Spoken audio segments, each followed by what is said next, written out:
Olá, sou Juliana Rezende e hoje vim falar um pouco a respeito de radiciação, que é uma outra parte da matemática básica que muita gente tem dificuldade. A primeira coisa importante é você entender a ideia que está por trás disso, que é quando a gente está lidando com uma potência que tem um expoente fracionário. Então imagina isso, A elevado a m sobre n. Sempre que você tiver uma base elevada a um expoente fracionário, isso vai se transformar numa raiz. De que maneira? Esse denominador que está aqui, ele vira o índice da raiz. E o que sobrou vem para dentro da raiz. Então, ficaria raiz enésima de A elevado a m. Então, toda base elevada a um expoente fracionário vira uma raiz. Imagina que você tem uma situação assim, ó. Você tem lá 2 elevado a 1/3. Aqui eu tenho uma base e ela está elevada a um expoente fracionário. Isso aqui vira raiz cúbica de 2 elevado a 1. Só que 2 elevado a 1 não tem necessidade de escrever. Entende? Ó? O denominador da fração vira o índice da raiz. O que sobrou vem para dentro dela. Na prática, isso aqui vai ficar raiz cúbica de 2. Só que nem sempre vai ser assim. Você pode ter situações bem diversas. Por exemplo, você pode ter algo assim, ó, 3 elevado a 2/5. O que seria 3 elevado a 2/5? Isso aqui vai ser raiz quinta de 3 ao quadrado, que melhorando vai ficar raiz quinta de 9. É o máximo que dá para a gente fazer. Então, vai tentando administrar essa ideia. Sempre que você tiver uma base e ela estiver elevada a um expoente fracionário, toda base elevada a expoente fracionário se transforma em raiz. O denominador da fração vira o índice da raiz e o que sobrou vem aqui para dentro. Tá, mas como é que isso pode aparecer? Na verdade, principalmente na prova do Enem, isso vai aparecer no meio de uma questão.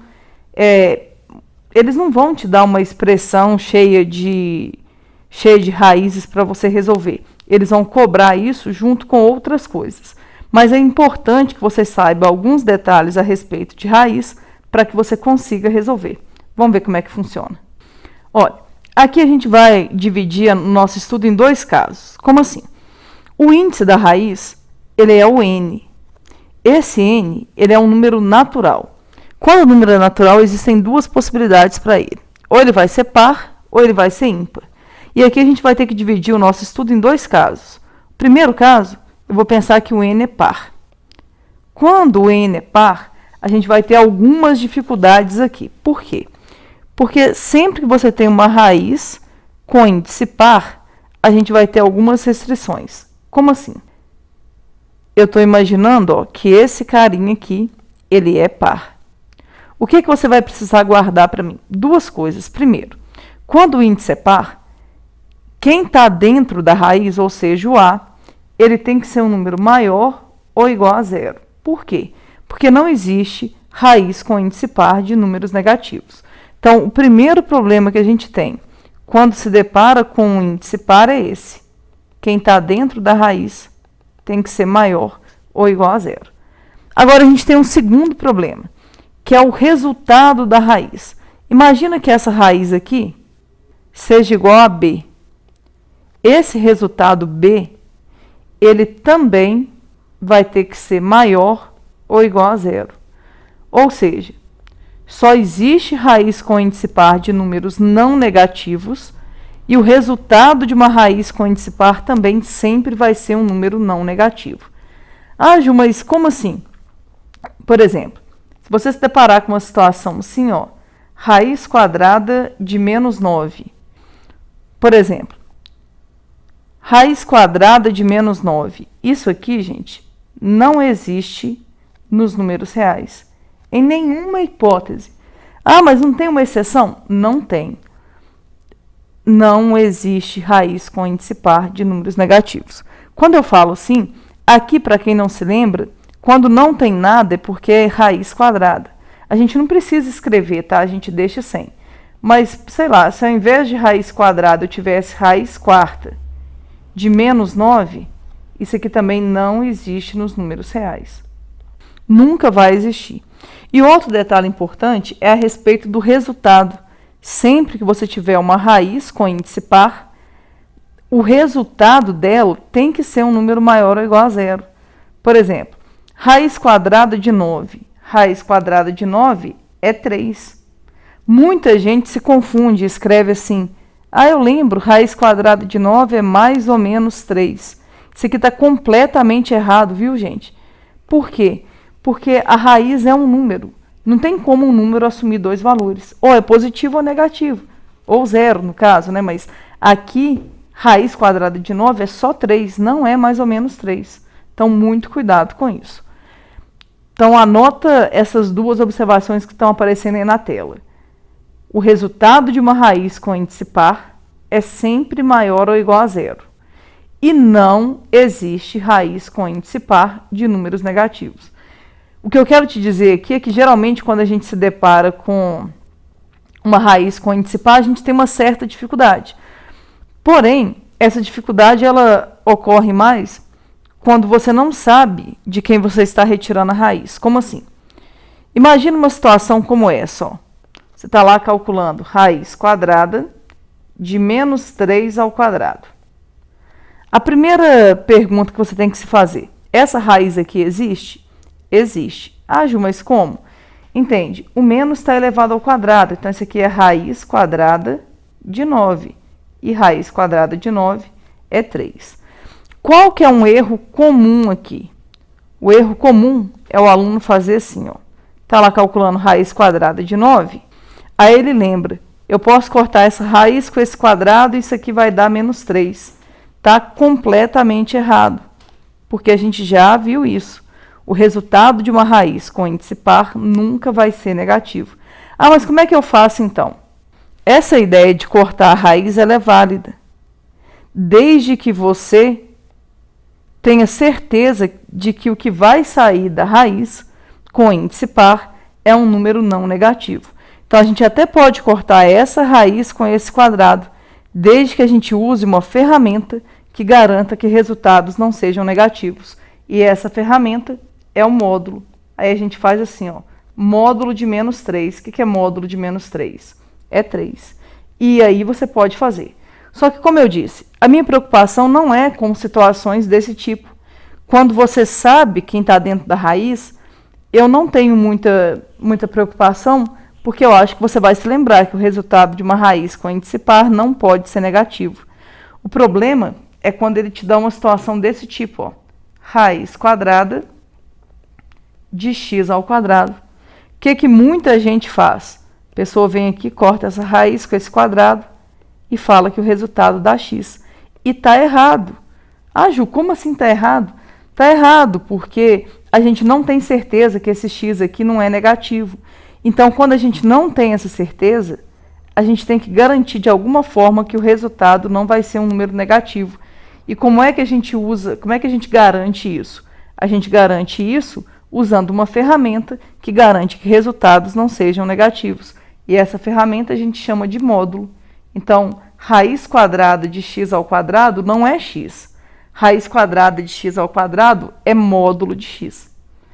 Eu acredito que tenha dado para perceber aí, mas sempre que o nosso índice for par, a gente vai ter essa dor de cabeça, de garantir que o resultado não seja negativo e de lembrar que para poder calcular uma raiz com índice par, quem está dentro da raiz não pode ser negativo.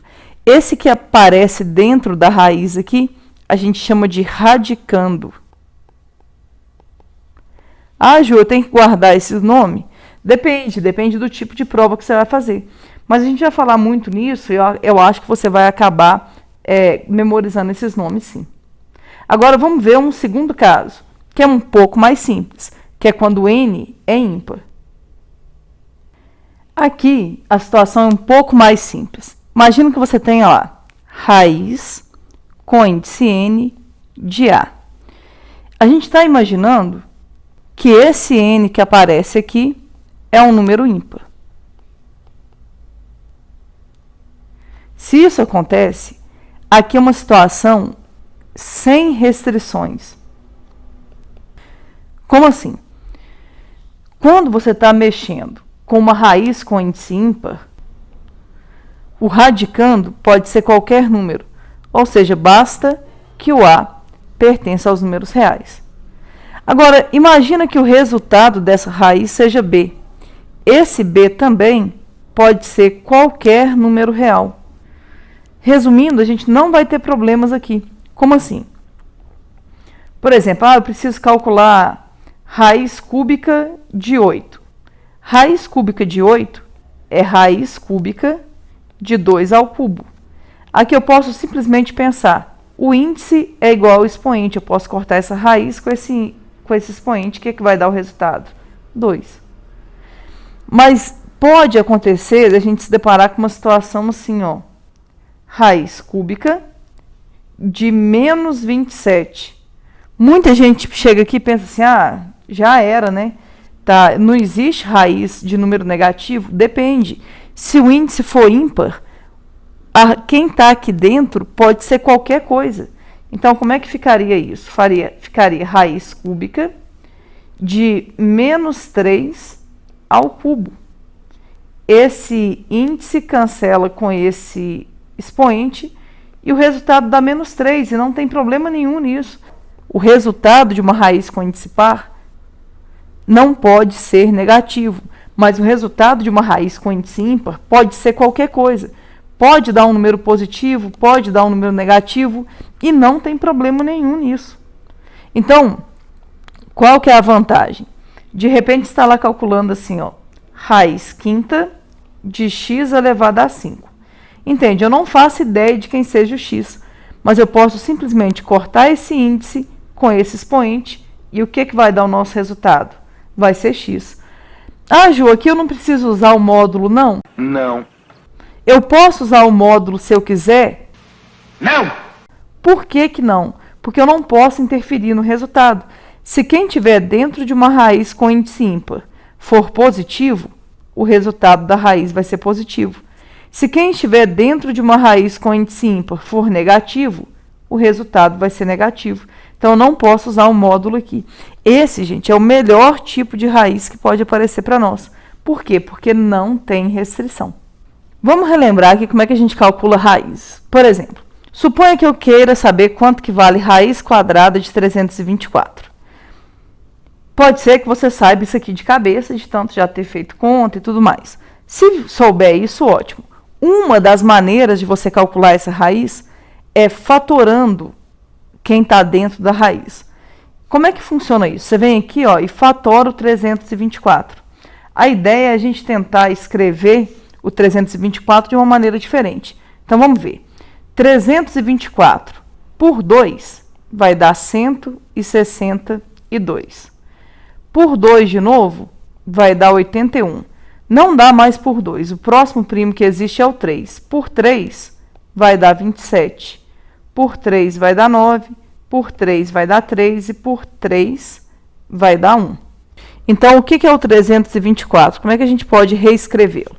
Eu posso falar que isso é uma dica. O índice aqui, quando a gente não coloca, você já sabe que é 2. Observa, o índice a gente sabe que é 2. Uma boa estratégia é você tentar agrupar as potências de acordo com o índice. Como assim?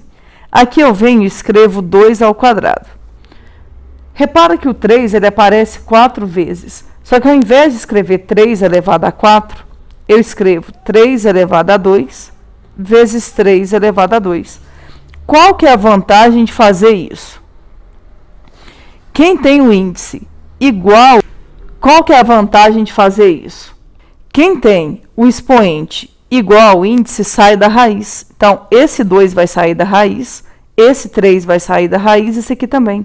Ou seja, vai ficar 2 vezes 3 vezes 3.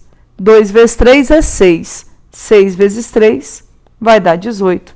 Então, raiz quadrada de 324 é 18. Ju, é a única forma de resolver? Não, tem outras maneiras de a gente pensar nisso. Mas aqui eu estou tentando te mostrar o jeito mais tradicional. Quem não entendeu essa estratégia aqui é o seguinte. Quando a gente está lidando com uma multiplicação, a gente pode separar essa raiz. Como assim? Aqui, ó, é como se eu fizesse isso. Eu falasse que isso aqui é raiz quadrada de 2 ao quadrado vezes raiz quadrada de 3 ao quadrado vezes raiz quadrada de 3 ao quadrado. Essa raiz corta com esse 2, essa raiz corta com esse 2, essa raiz corta com esse 2.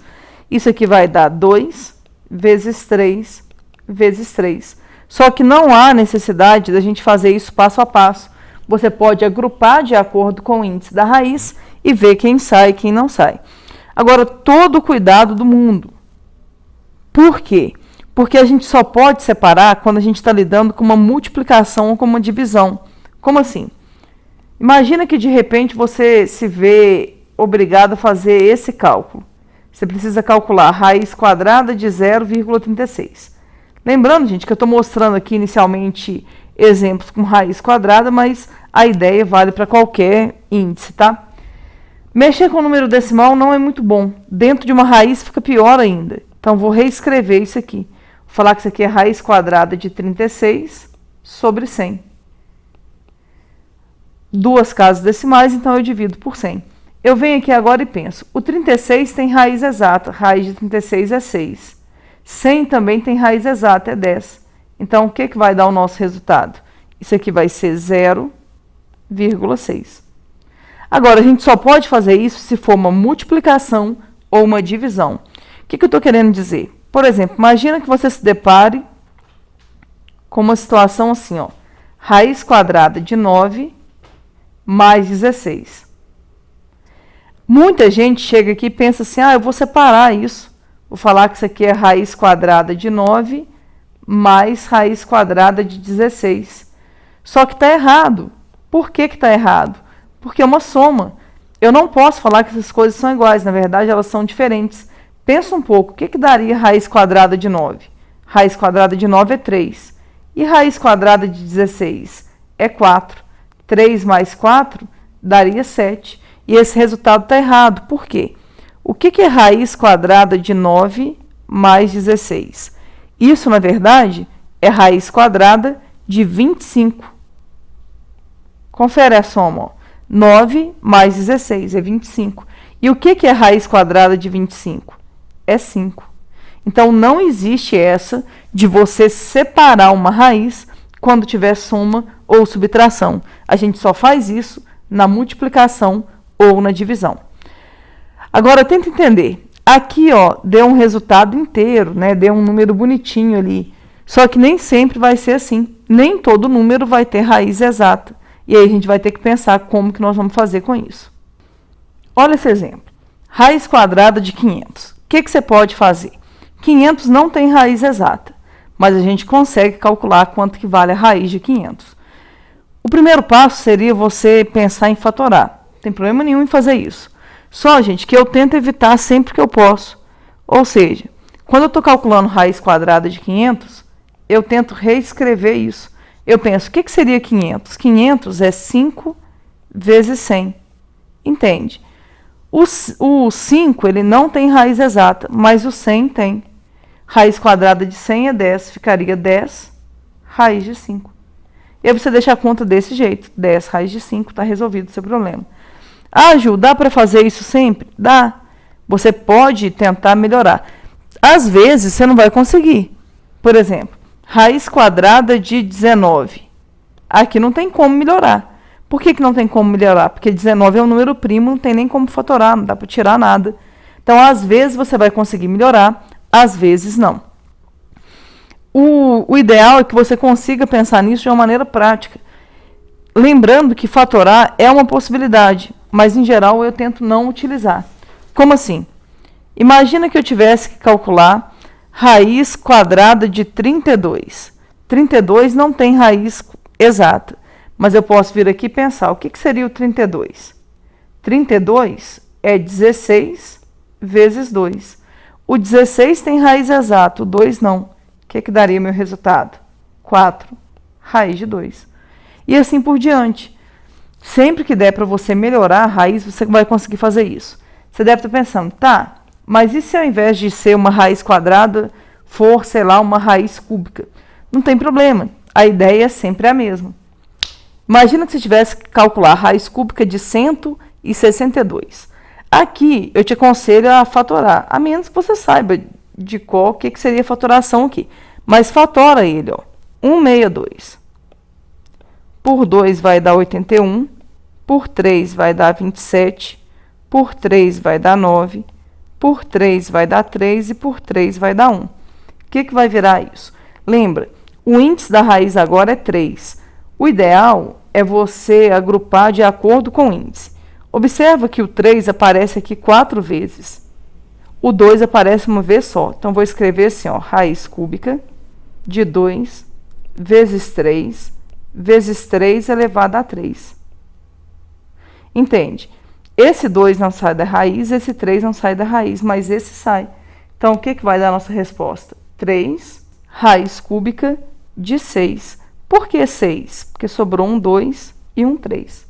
E aí a gente vai mexendo assim de acordo com a situação. O que acontece é que às vezes pode ser que você tenha que resolver alguma expressão que envolva raiz. E aí a gente vai ter que lembrar o seguinte, para a gente poder somar ou subtrair raízes, elas têm que ter um radical semelhante. Como assim? Vamos dar uma olhada. Dá uma olhada nesse exemplo. Imagina que a gente tivesse que ajeitar essa expressão. Aqui, ó, tem raiz de 500, raiz de 45, raiz de 20, raiz de 80. Esses radicais aqui, eles não são radicais semelhantes, então não dá muito para a gente fazer nada aqui. Porém, a gente consegue tentar melhorar essas raízes até chegar em radicais semelhantes. Como é que funciona isso? Imagina, raiz quadrada de 500 eu posso reescrever como sendo raiz quadrada de 5 vezes 100. Ou fatorar, se você preferir. Raiz quadrada de 45, eu posso falar que é raiz quadrada de 9 vezes 5. Menos 2 vezes raiz de 20, eu posso pensar que é 4 vezes 5. Mais 80, eu posso falar que é 16 vezes 5. Dá uma olhada, ó. O 5 não tem raiz exata, mas o 100 tem. Então, vai ficar 10 raiz de 5. O 5 não tem raiz exata, mas o 9 tem. Então, vai ficar 3 raiz de 5. Aqui, ó, vai ficar menos 2 vezes. O 4 tem raiz exata, fica 2 raiz de 5. O 16 tem raiz exata, vai ficar mais 3 vezes. Raiz quadrada de 16 é 4, raiz de 5. Agora, tentar ajeitar isso, ó. Vou reescrever, mas você pode ir um pouco mais direto. 10 raiz de 5, mais 3 raiz de 5, menos 4 raiz de 5, mais 12 raiz de 5. Tá, e aí? Se você observar, você vai ver que todos os radicais aqui, ó, são semelhantes. Todo mundo raiz de 5, então você pode juntar isso. Como é que você faz? Você pensa assim, ó. Esquece o radical, você pode pensar 10 mais 3. 10 mais 3 dá 13. 13 menos 4 dá 9. 9 mais 12 vai dar 21. Então, vai ficar 21 raiz de 5. Resolvido o problema. Ah, Ju, mas isso aqui ao invés de raiz de 5 fosse raiz de 2. Não ia ter como juntar. Você só consegue somar ou subtrair juntando, né, se os radicais forem semelhantes. Então, se você perceber isso, você faz a soma normal. Esquece por um instante a raiz. Você faz 10 com 3 dá 13. 13 menos 4 dá 9. 9 com 12 vai dar 21. Sua resposta seria 21 raiz de 5. E se não der para juntar? Aí a gente tem que deixar indicado. Olha, qual que é a ideia do que a gente vai falar aqui agora? A gente vai falar sobre racionalização. É que, às vezes, você se depara com uma situação em que tem um número irracional no denominador, ou seja, uma raiz não exata. Não é que é errado deixar assim, mas, em geral, a gente não costuma fazer isso. Aí a gente faz o que a gente chama de racionalização, que é transformar esse denominador num número racional. Esse primeiro caso é um caso simples, que é quando aqui embaixo, ó, tem uma raiz, e observa que não é uma raiz qualquer, é uma raiz quadrada. Para racionalizar isso é bem simples, eu acredito que você se lembra. O que você faz? Você vem aqui e multiplica em cima e embaixo por raiz de 3. Ah, Ju, por que raiz de 3? Pensa um pouco. Em cima vai ficar 2 raiz de 3. Embaixo vai ficar raiz de 3 vezes raiz de 3 é raiz de 9. Raiz de 9 é 3. Então, a ideia é você tirar essa raiz aqui.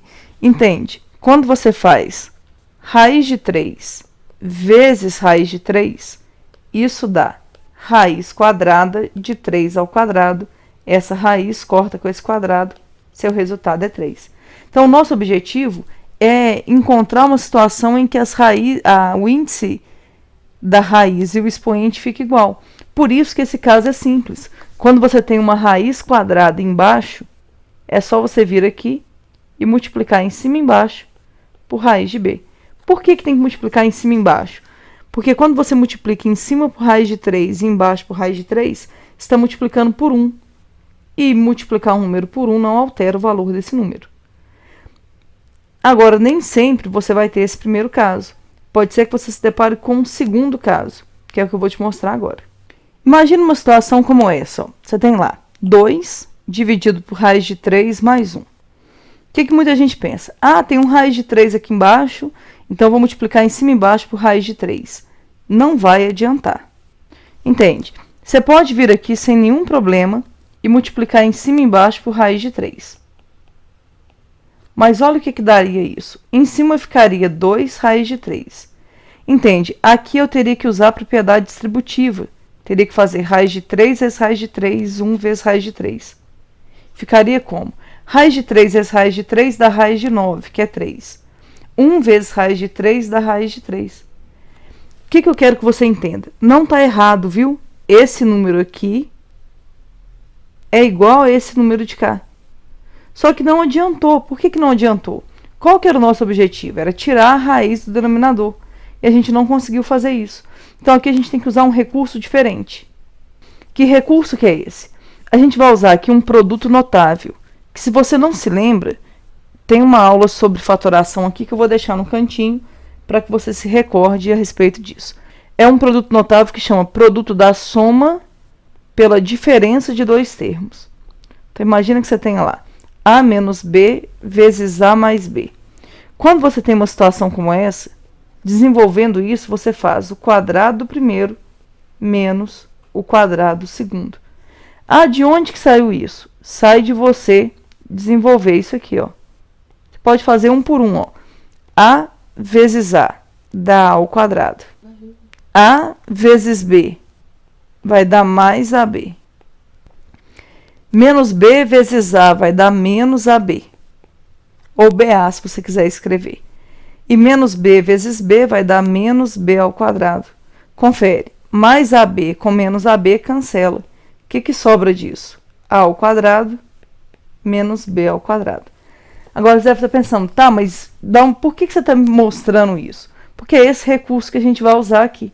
É quando você tem 2 sobre raiz de 3 mais 1. O que a gente faz? A gente faz aparecer esse produto notável. Como? Eu venho aqui e penso. Se embaixo tem raiz de 3 mais 1, eu multiplico em cima e embaixo por raiz de 3 menos 1. Ah, mas eu posso fazer isso? Pode, desde que você multiplique em cima e embaixo pelo mesmo valor. Repara, ó, raiz de 3 menos 1 dividido por raiz de 3 menos 1 dá 1. Agora a gente faz a conta. Em cima vai ficar 2, que multiplica raiz de 3 menos 1. E embaixo é quadrado do primeiro. Quadrado de raiz de 3 é 3. Menos o quadrado do segundo. Quadrado de 1 é 1. Observa que em cima eu deixei indicado. Eu sempre deixo indicado na esperança de conseguir cortar alguma coisa. E observa que vai dar, ó. Aqui vai ficar 2, que multiplica raiz de 3 menos 1, dividido por 3 menos 1. 3 menos 1 é 2. Esse 2 cancela com esse. Vai ficar raiz de 3 menos 1. E aí a gente conseguiu racionalizar. Ah, mas sempre dá para fazer isso? Entende? Se tiver raiz quadrada ali, você não vai ter dificuldade. Agora, existe um terceiro caso. Esse terceiro caso é muito raro de aparecer. mas eu vou te mostrar como é que funciona. Vamos para o último caso aqui. Imagina que eu tenho isso aqui, ó, 2 dividido por raiz cúbica de 5. Qual que é uma reação normal? É o aluno pensar assim, eu vou multiplicar em cima e embaixo por raiz cúbica de 5. E aí a raiz vai desaparecer. Só que não desaparece. Como não? Entende? Ó? Se eu fizer isso, em cima vai ficar 2 raiz cúbica de 5. E o que vai ficar embaixo? Vai ficar raiz cúbica de 5 ao quadrado. Observa, o expoente aqui é menor do que o índice, não sai da raiz.